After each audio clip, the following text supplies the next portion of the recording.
Hey there friends, offering up for sale this 1969 H165 from the Harmony company with adjustable truss rod, which is kind of cool. Not a lot of the Harmonies had the adjustable truss rod, so that's in there.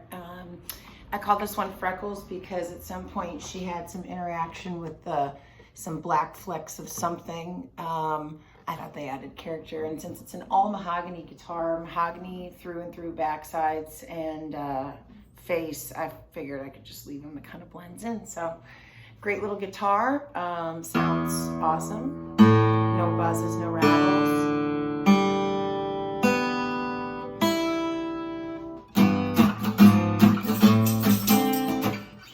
That buzz and rattle was my dog.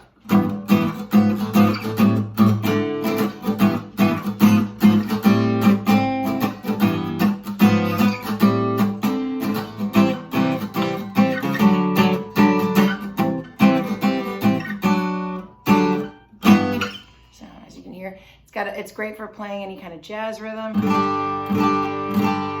Rings really loud and clear for any kind of bluegrass playing.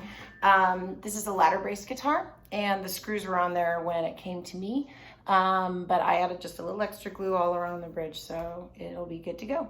Thanks.